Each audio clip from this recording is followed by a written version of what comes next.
Good evening, good evening, good evening, good evening, good evening. This is Fouchina Kirkendoll, and you're tuning in to another Chronicles of a Favorite Woman episode. Tonight is different. I'm actually back live. Not saying we're doing it forever, but tonight we are live, honey. We are live and direct. So if you know of anyone that can benefit from the show tonight, please like and share, like and share, like and share, like and share. Yeah, I'm trying to do better. I'm trying to do better with that. So with that being said, I do not start the show off without prayer. So let's just go into it. So Father, in the name of Jesus, we just thank you. We give you glory, honor, and praise. You are the Alpha and the Omega, the beginning and the end. Lord, you saw it fit. You knew this day was coming. You knew what was going on. And I thank you for making the provision for us to do your will, not for our good, but for your glory. I thank you for the guest that's coming on tonight. Lord, I just thank you for the story. I thank you for her testimony. And I just thank you and ask you to bless her and her family and anyone's connected to her, that when she comes through, for all the people that it is designed to meet tonight and to hear, whether it's live or whether it's through the replay. And it's in Jesus' name we ask and pray. Amen, amen, amen, and amen. So, sometimes I always give a history, and I'm not going to stop now. So I met this young lady. I was actually on the internet or working my social media accounts, and she popped up into my feed, and I said, wow, okay, well, first of all, it caught me on off guard. But when I started reading what she was trying to do in her story, I was like, I really want to get into this. I really want to get to know her. Long story short, I reached back out, and the rest is history. She is an awesome, phenomenal woman, a woman of God. And I'm just so excited to bring her on as she discusses her story. And let's just bring her on without further ado. So I would like to bring to the stage, I would like to present to some and introduce to others, Miss Kristyle. Hi. Miss Kristyle. Miss Kristyle Scott. Yes, Yes, honey. ma'am. How are you? I'm blessed and highly favored and gifted in the Lord, just like you. How are you? I am awesome. Well, first of all, thank you for taking the time out, because we've been back and forth with this since. Yeah, I just thank you for your patience throughout the matter. So I have three questions for you: who you are, what do you do, and why do you love doing what you do? So I am Kristyle Scott, and I am a mother, a daughter, um, a leader, a child of God first and foremost, um, a business owner, a life coach, all of the things that you could possibly that God has blessed me to be, I am. And so, as far as what I do, that was the next one, right, Fouchina? Yes. What I do, or Yes. okay. um, so I provide Take your time. uh, I'm a life coach that provides reentry services for those that have been or are currently incarcerated. Um, I've been providing the resources and the services for over 2 years now, um, which came from my life experiences. Um, so that is on that part of it. Um, let's see, as far as the details, I'm sorry, give me 1 second. I brought my notes. um, so as far as me, right. um, I was raised in a two-parent military household. I was born in Texas, raised worldwide. I experienced my childhood all over the world and am the eldest of all of my siblings. Due to experiencing childhood trauma, that was not healed from the age of 7, I lived with a survival mentality that was magnified at the age of 19. I began doing what I thought was what I had to do, drawing the wrong attention, which led me to an off and on cycle of being in the local city and county jails in Alabama. I've been Mm. homeless, have had to sleep on friends and family's couches in my car, and have had to start my life over from scratch multiple times. My life experiences allowed me to know how to help those who have experienced domestic violence, incarceration, and homelessness because I had to figure it out and how to do it without any help. It became easy for me to help others navigate through life. Now that I am a life coach and owner of a reentry company that provides pre and post release services and resources, and I am building a nonprofit to help the youth not make the same mistakes while also helping adults who need guidance on how to get their lives back on track. So, in a nutshell, I used to be a liar, a manipulator, and a selfish being who was addicted to money, attention, weed, and alcohol. That has been transformed to being humble, open, and transparent, also known as hot, a helper, a giver, and a progressing able body within the kingdom that is courageous. It's not perfection, it's progression. And this truly is my testimony. Mm. Mm. You said hot. Yes, ma'am. Helping. What was the other one? What was the other part of the acronym? Repeat the acronym again, the meaning of the acronym. Humble, open, and transparent. Humble, open, and transparent. I laugh not because it's funny, but it's ironic because we're living in a society today. I tell people we can't be sugarcoating nothing. Okay, Mm-mm. we gotta be open with our truth Yes, because you have people out there they're scared, suffering in silence. And when I hear things like that, it's refreshing for me because people need to know they need to know they're not the only ones. They're really not the true. only ones. So I thank you for even coming out here or coming on the platform tonight to do that. So you got unpacked quite a few things, so we're going to unpack some things.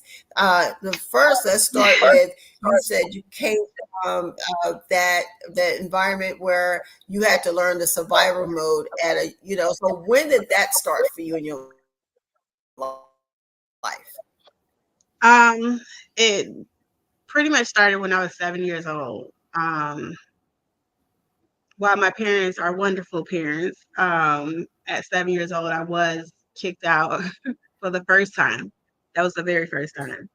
Um, and thinking back, there was times where things happened, like where I was bit by a dog and just went to sleep instead of me, looking for what my dad to help me in that situation. I just dealt with it.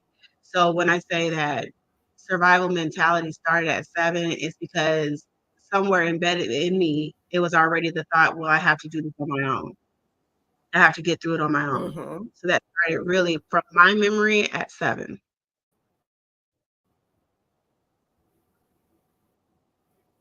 Wow. Wow. Um, I heard you mention that you got bit by a dog and you didn't mention it to either one of your parents. Is that what I'm getting? Right. My dad was there, my mom was at work. My dad heard something. I guess he heard when it happened and was like, "What's going on?" And me and my sister were like, "Nothing," and went to bed. So, yeah. Mm. So what happened when you got bit by the dog? I mean, you didn't tell anyone, so what happened? No, my mom came she used to work at a casino. We were living in Vegas at this time.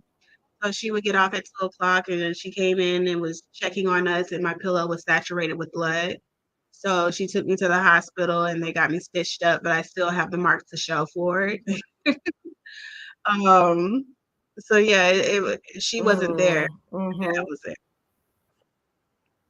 As a parent, you hear something, you're like, Wow. "What's going on?" And we literally was like nothing and went to bed. So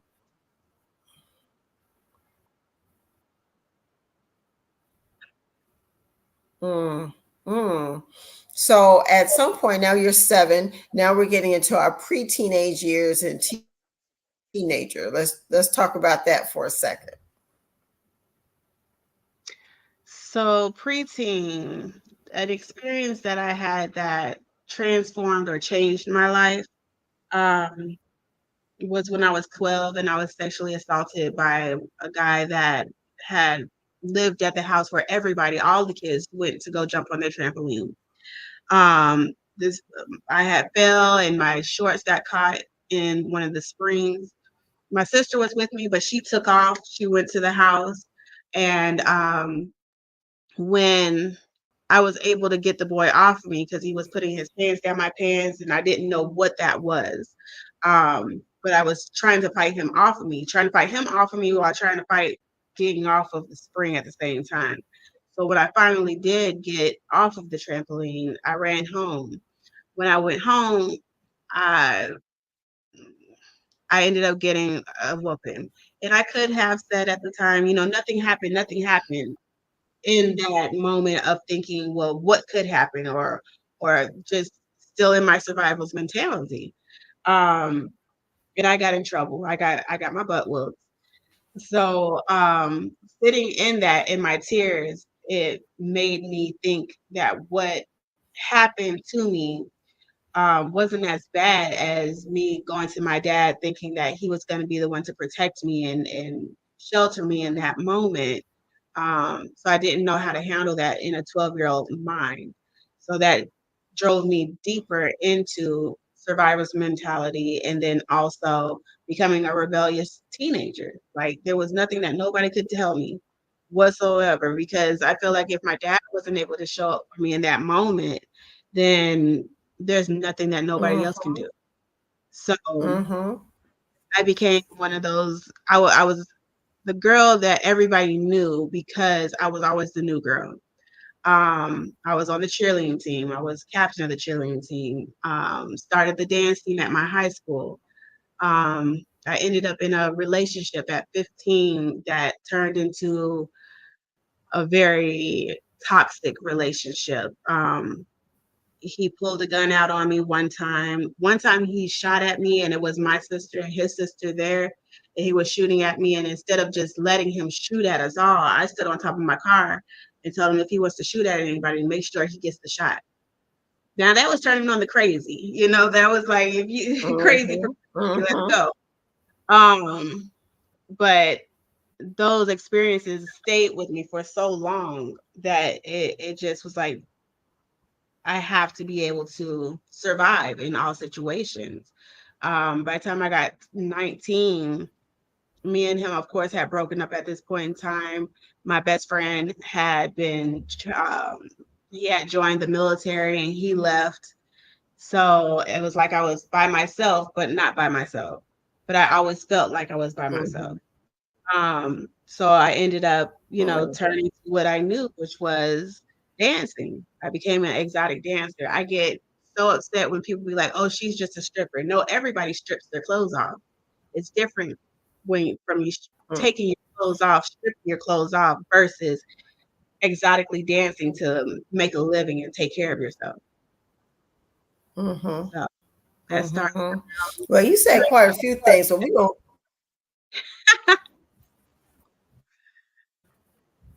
got you. You said quite a few things. I'm gonna go back. We gonna go back for a second. I okay. want to go back to that mirror when you someone assaulted you. You're trying to get him off. You ran to your father, thinking he would have protect you, and you mentioned the situation to him. And instead of protecting you, he disciplined you. Is that what I'm understanding? Yes.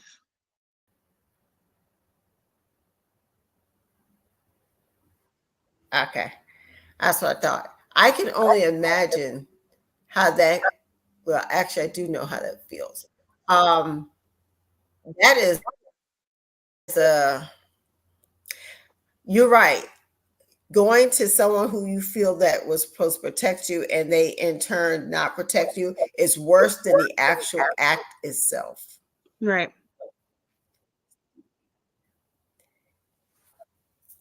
So now you're being triggered. Now you, well, actually, you're already triggered, but now it's intensified to a whole new different degree, whole new Exactly. different way, whole new different realm. And then you mentioned that you started dancing, exotic dancing. At that moment, what state were you in? Body dancing. I was in a numb state. Like literally I had the vices that was getting me through each day. So I had to smoke in order to eat. I had to drink in order to feel like I wasn't feeling all of the things that were happening to me. So those were my vices, getting on top of a stage and having to take my clothes off while all of these eyes are on me.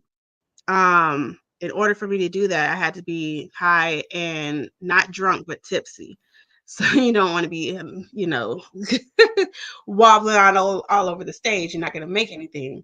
But yeah, I was walking through life being numb and covering it up with my vices. So I've been I've danced before I started walking, but taking my clothes off to do it was something totally different. But it felt like this is what I needed to do in order to not have to ask my dad for anything, not have to ask anybody for anything. Um, so it was an opportunity. Somebody asked me if I wanted to do a party or a house party, and that's where it initiated. But then I started going to the clubs. The first time I was on a club stage, I made $5,000, and that was like, okay, so I could survive off of this. I could do this. So yeah, that's how that got started. Mm. Wow, that's a lot of money. And you're what? You're young. You're like 19, right? Hmm. Exactly, Okay, so $5,000 with a 19-year-old. honey. It's like ball till you fall.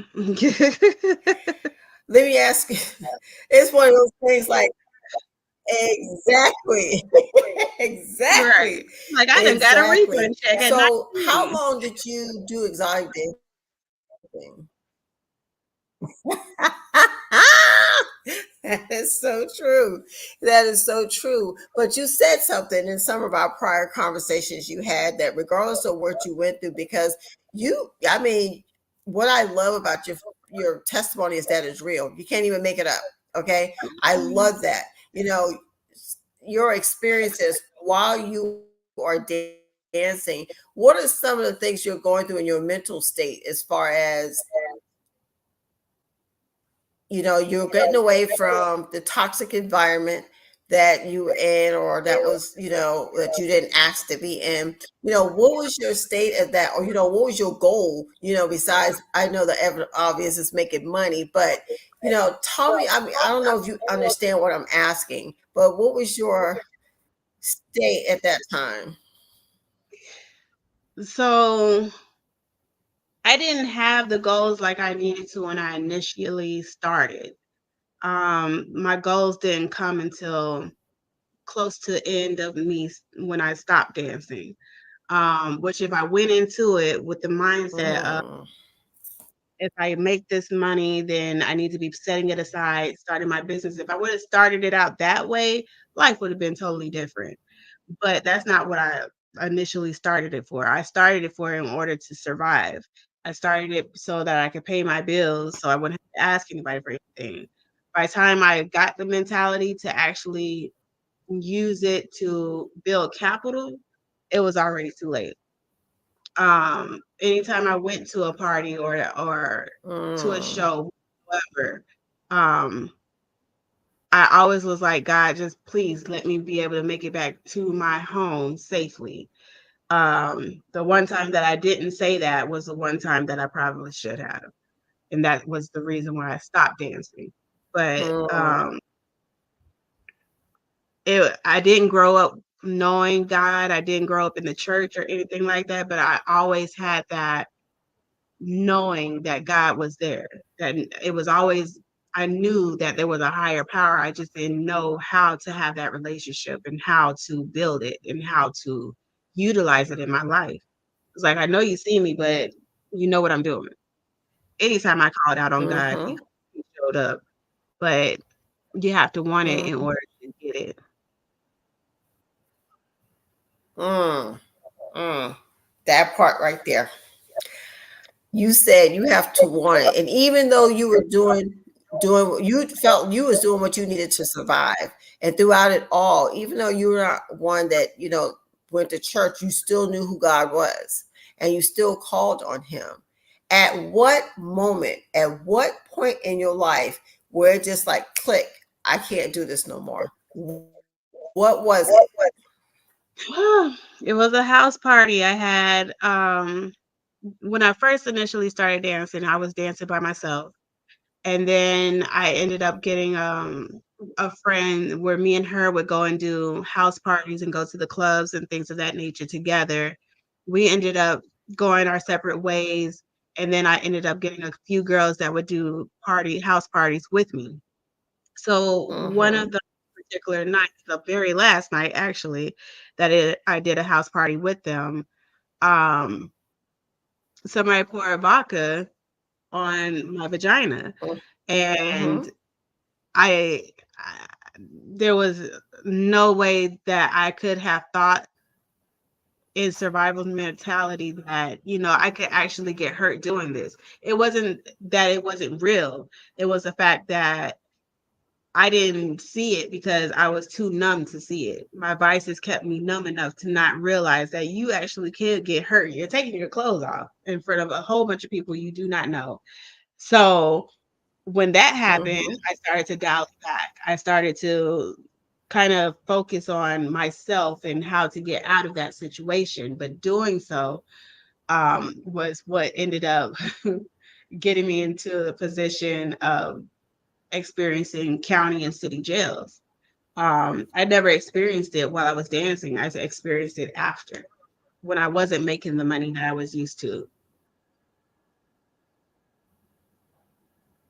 Hmm.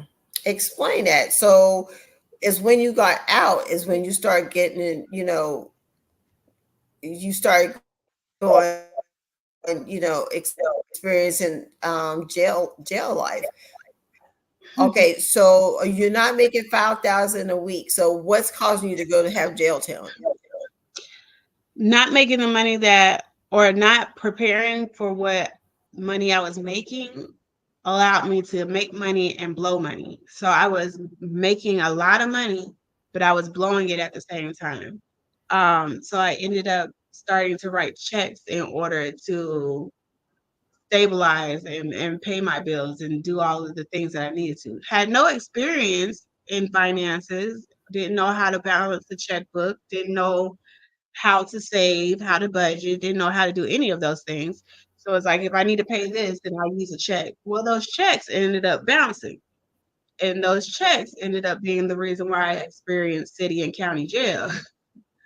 Um, because in Alabama, if you write a bounce check, Mm. you don't pay for it, then you get to spend time in jail. So the first year, I went to city jail. Nope, I actually went to county jail the first time. And they told me I had no bond. That night, I promise you, it was Thanksgiving week. I'll remember it like it was yesterday. It was one of my guy kids' mom in the passenger side and one of her guy friends driving. It was a very foggy night during Thanksgiving week, and we were about to go to the club. So that means I'm dressed to impress. I have a baby fat top with a skirt, a mini skirt, some stilettos. We get pulled over because it's foggy, and I guess they didn't have their lights on. I'm sitting in the back seat, and they're asking for all of our IDs. I'm like, okay, here you go, not knowing that I had a warrant for my arrest. So they Wow. me out of the car and took me to jail and let the other two that was in the front seat go. Um, so when they got me to booking, they were like I had no bond. In those stilettos, in that mini skirt, I fainted, hit the ground. there was no way to understand or make me understand what was going on whatsoever, period. The fact that they said no bond, that means I'm not going anywhere. I can't nobody come and help and save me. Oh yeah, no. Thank. So during the week of Thanksgiving, I was locked up in Mm, county mm, jail. mm, Yep.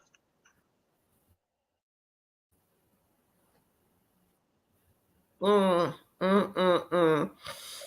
How at this point is your parents aware of what's going on, and or you just So by yourself? my parents did not know what was going on. At this point in time, my parents had divorced. So my mom was living in Huntsville, Alabama, and my dad was living in Virginia at this point in time. And so it was just me and my sister that were still in Montgomery, Alabama, because that's where all of this was going on at. Um, and my mom and I had not been talking. We hadn't talked for like 9 months. And so when I got Wow. to get that phone call, I called my dad because he was the only first number that I could remember. I contacted, and plus they said I had no bond. I need somebody that's actually able to help. So I called him, and he was like, "You have to figure it out," and hung up the phone. Um, so then I called my grandma, who lived in Montgomery still at that point, and she contacted my mom, and my mom is who actually came to get me out. She's the one who went and took her 401k out to get me out. She's the one who showed up in court. Every time that I was locked up during Wow. those 5 times, because the first time was Thanksgiving week, the next year was Christmas week, the next year was Thanksgiving, then the next year was Christmas, and the last time was Thanksgiving and Christmas. Um, but it was my mom who showed up. But at that, the very first Wow. time, no, we were not talking. Mm. So you're in and out. You've been through the pole life. Making the fast money, losing the money fast, trying to figure out what's the next. Going down the road of the checks, and you spending some time in jail. And what was it? Once again, we're at that moment of that phase. What was it that said something got to change? God. It was absolutely God. I had to go to court one time, and they told me I had to pay a certain amount or I was going to jail. And that certain amount got paid. However, I knew that it was a check that was going to bounce. It was money orders that I had that I knew was going to come back. So literally, I packed up my stuff and I moved to Georgia. My mom was in Georgia and she said I could come stay with her. So I literally moved from where I was at, what I was used to, what I was accustomed to, and started all the way over.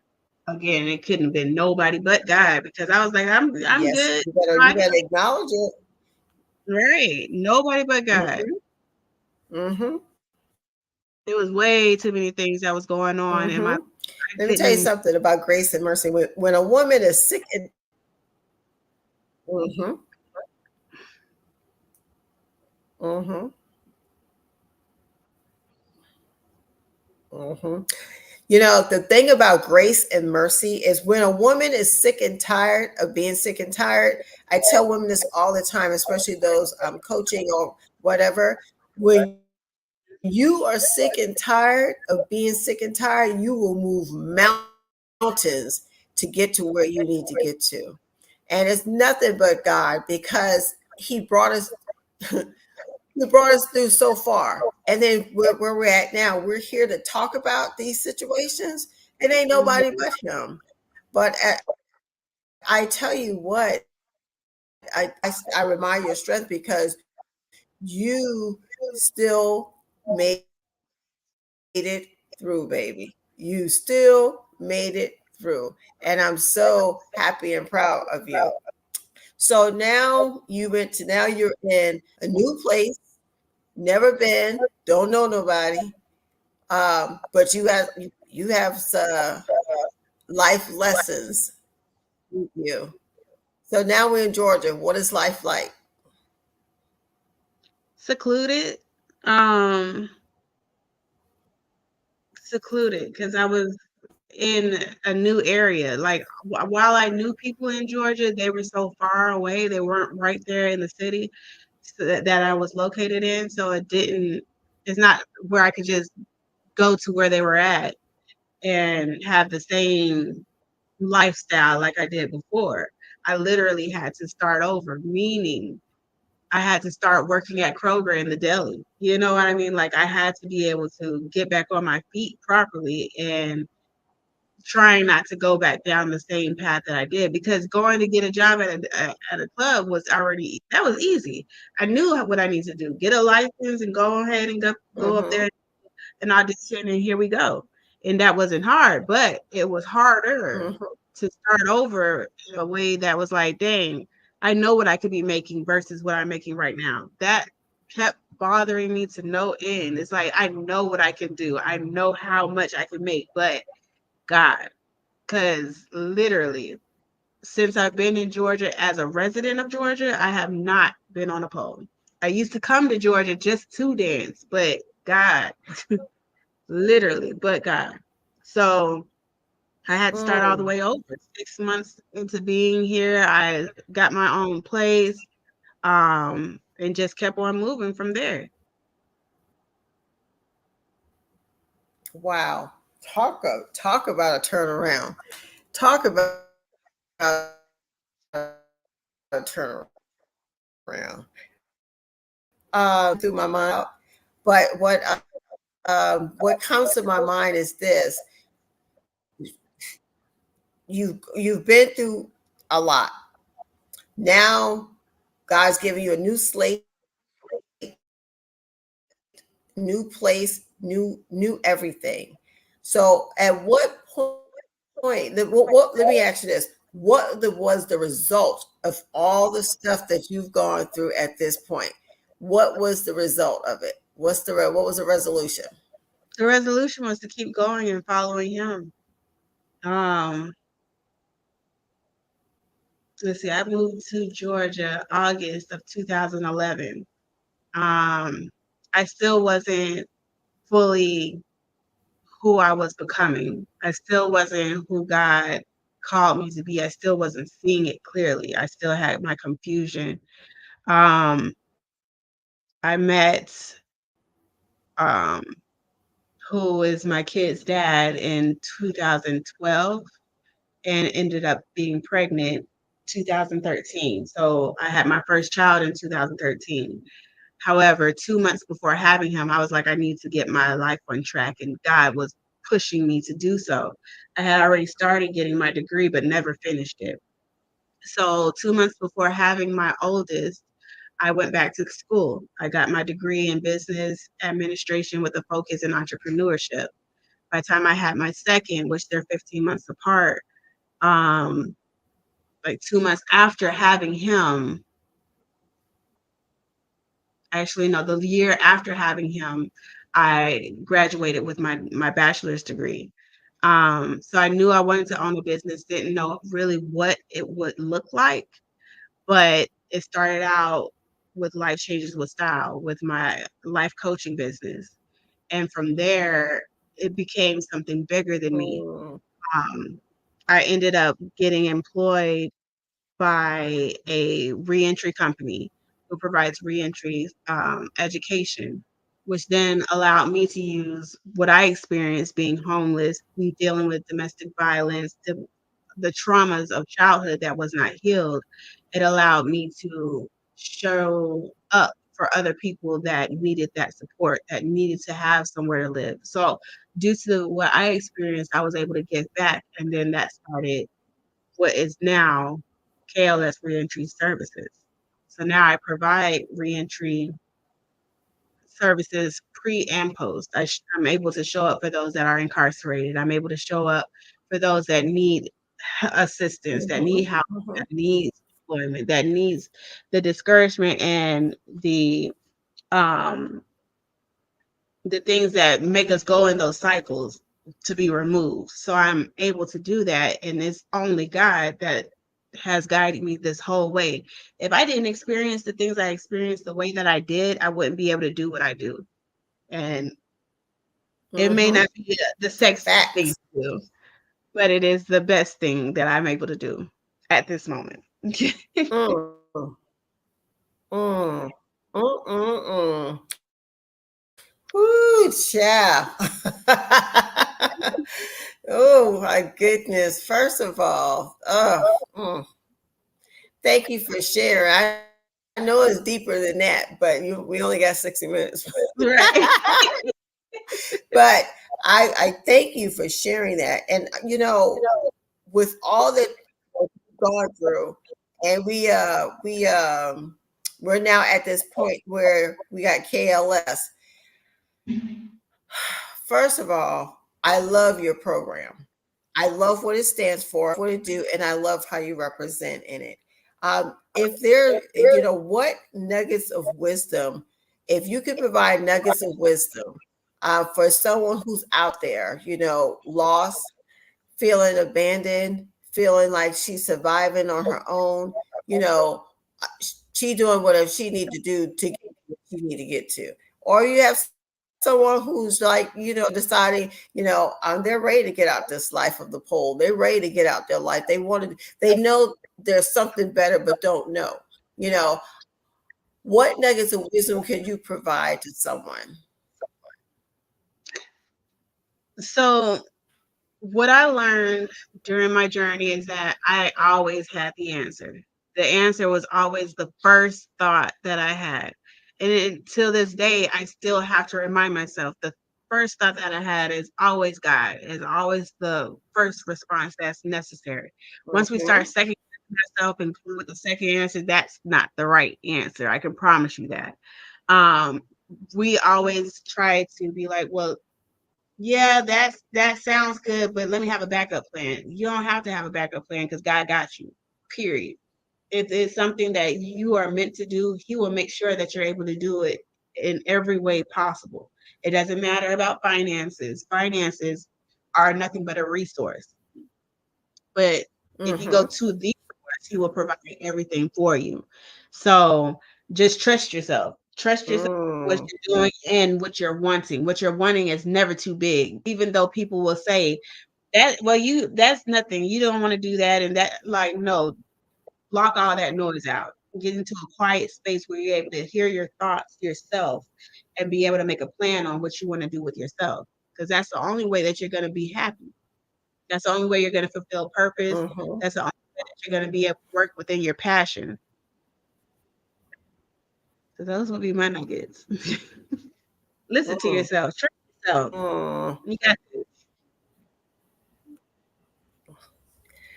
Wow. Talk to me about how important is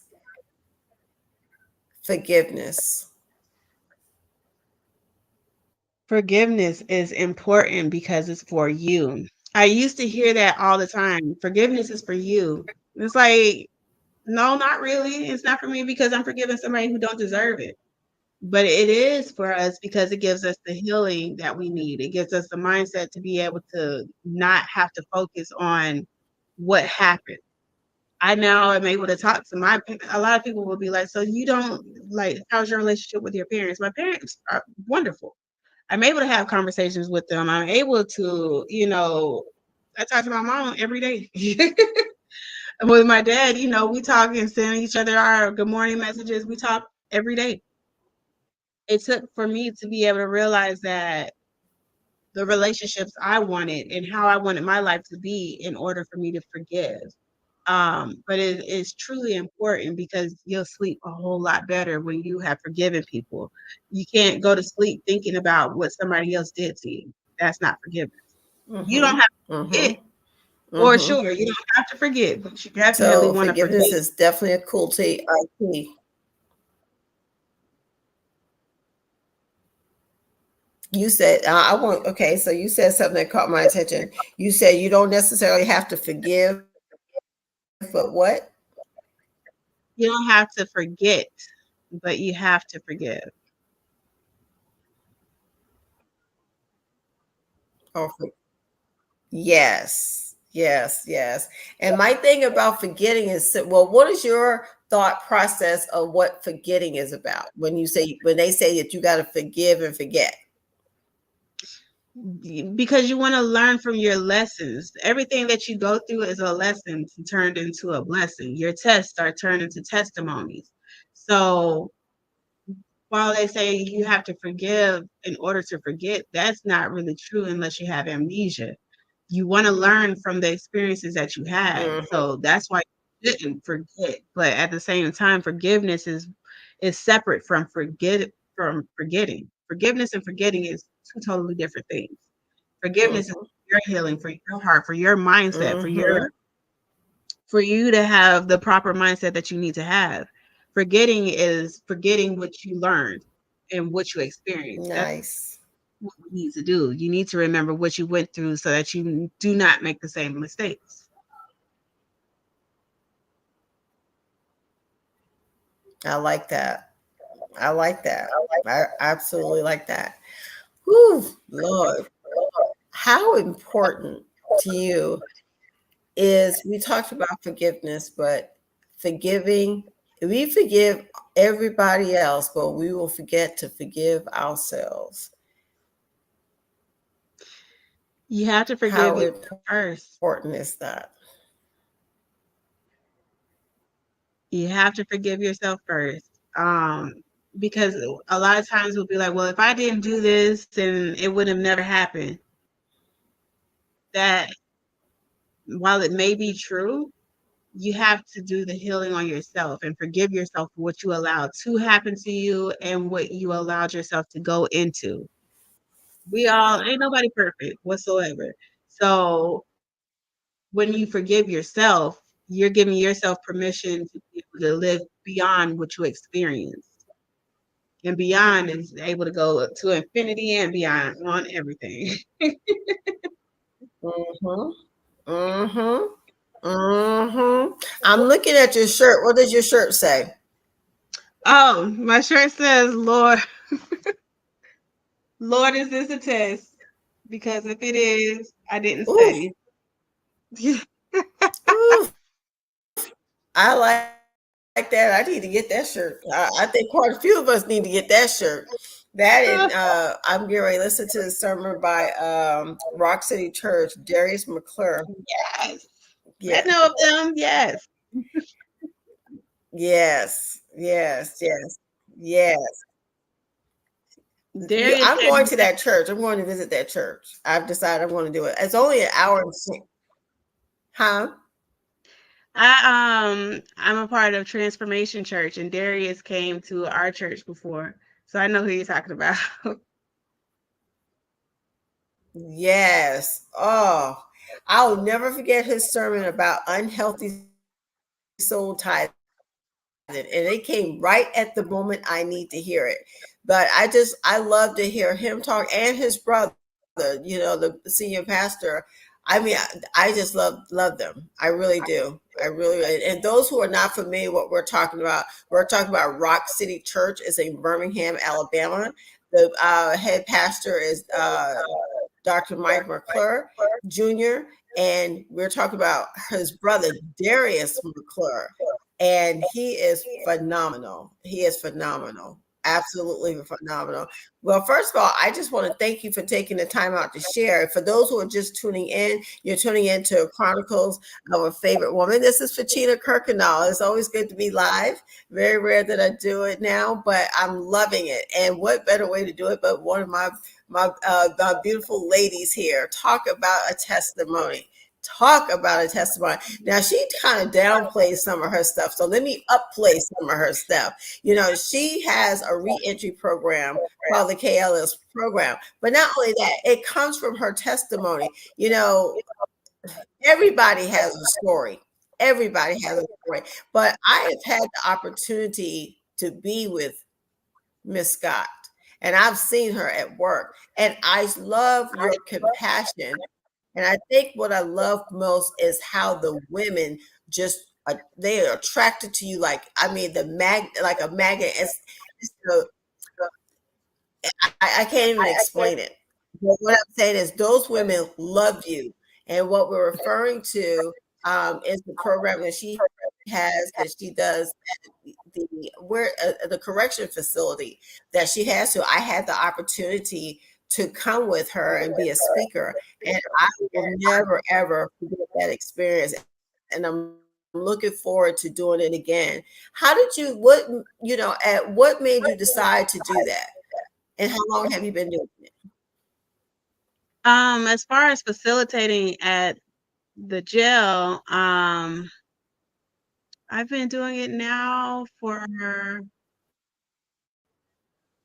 it started back in September of 2023. So I'm coming up on my third class that I'm leading. The company's second opportunity that I found my purpose within provides reentry education. So at this particular location, they needed somebody to facilitate and asked me if I would like to. And I was like, of course, that's no question. I would love to facilitate. So going in there, talking to the ladies, and, Mhm. giving story and letting them know they're not alone. Not only are you not alone, but I've experienced the jumpsuits that you're in. I experienced the sandals that you're in. And at this point now, it's been 13 years since I've actually been inside of a jail and had to sleep there. So Wow. I go in letting them know you're not alone and you can change. It's the best feeling to be able to walk in there and know that I'm making an impact because of what I've experienced. A lot of times somebody just needs to hear that they're not the only ones. They're even though you walk in there alone, you're not alone. You need to know that Mhm. somebody's willing to help you. You need to know that somebody's willing to make sure those barriers are broken.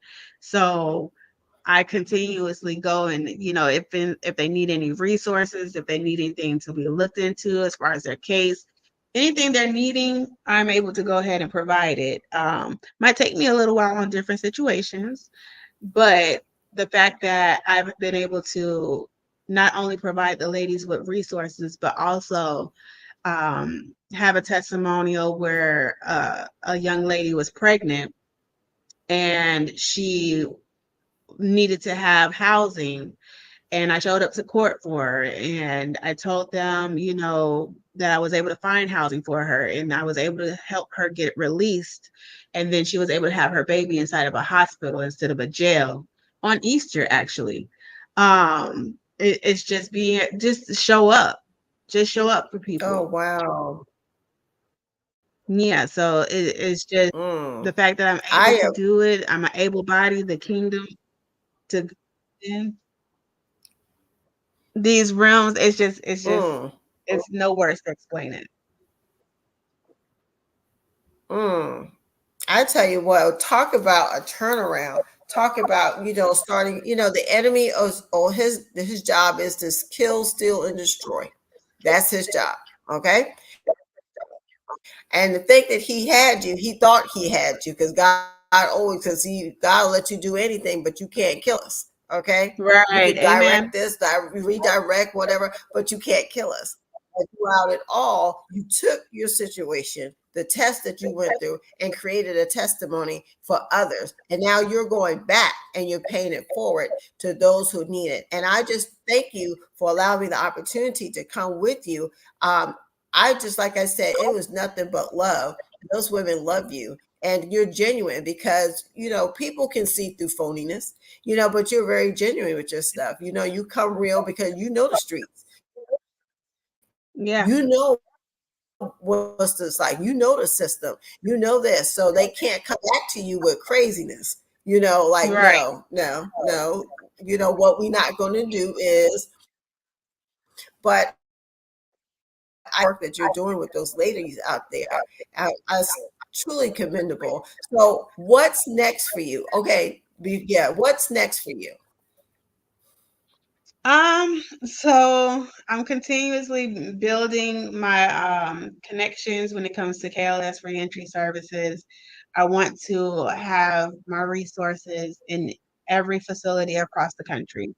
So I'm actually working on a resource book that is able to be used in all facilities. So right now we're in Georgia, and I'm making sure that all the resources that are able to be available to them in Georgia is in this book and is able to go to the GDOC in order to get it to all of the people that are incarcerated.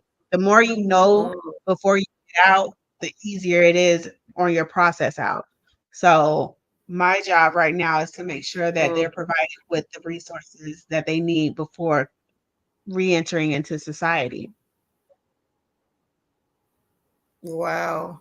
Well, I thank you very much. I have the name of the program here, KLS Reentry Services, and also I have on here if we trying to reach out to Miss Kristyle, and you can do so by emailing her at klsreentryservices.org. That is her website. Please, please, please check it out. I know a couple people that you need to connect to, and they'll be probably listening to this on a later date, but I've already made those because it's all about networking, baby. I'm a believer Yes. of that. And so I have some people do I believe that that will make an awesome connection because they're doing the same thing that you're doing. If people want to reach out to you, I also have you can reach out to her on Facebook and LinkedIn at KLS Reentry Services. So check her out. A lot of people and like trying to give resources or try to assist in some kind of manner, see what they could do to assist. What would be the better way for them to reach out to you to do this? They can send me an email at crystal@klsreentryservices.org. They come directly to me, so that lets me know what we can do. Um, but yeah, email me. And that's Crystal with a K. I'm sorry, Crystal with a Okay. K at KLS Reentry Yes, Service. ma'am. So with that being said, oh yeah, yep, I made okay. Got to. So you all heard that. Crystal with the K. Crystal with the K. So you can definitely check her out on Facebook. You can definitely check out on LinkedIn. You can DM her if you need to reach out to her. And her website address, I'm going to go back to that really quick, is klsreentryservices.org. I don't put my mouth on a lot of people, but what I'm going to put my mouth on is Kristyle because I've seen her. I mean, her heart is genuine from the moment we spoke. I knew it was just that kindred spirit. And I see what she doesn't just talk it, she walks it. So if if you're out there and you're doing a program similar to this, or if you want to be a blessing to her, and I have seen her at work with these ladies, it is a phenomenal thing. It is a phenomenal opportunity. And I'm so excited to what the future has to down for a second. I'm going to close this out, but before I do, is there anything that you would like to say as we get ready to close out the show? I would just say choose you always. Always choose yourself. Because when you choose yourself, you're able to move a magnitude of things and everything else will come. So choose your first mindset and then also choose yourself. Oh, and Wow, God I love that. Well, thank you is so with you. much. Repeat what you just I said. said, and God is always with you.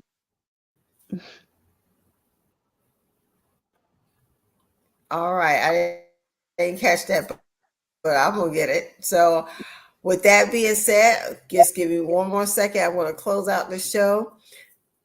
So, there you have Scott,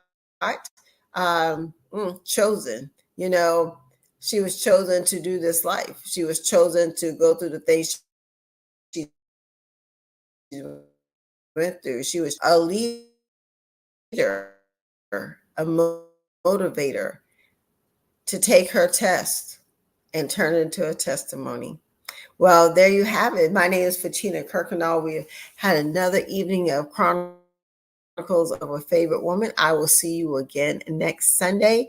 I'm so excited because now we're getting ready to come to the month. We got one more show to do, and then we're in the month of May. You all, we are in the second quarter. Now, I told y'all since last year we're walking that Jabaz faith. We are walking that Jabaz walk now because it's easy.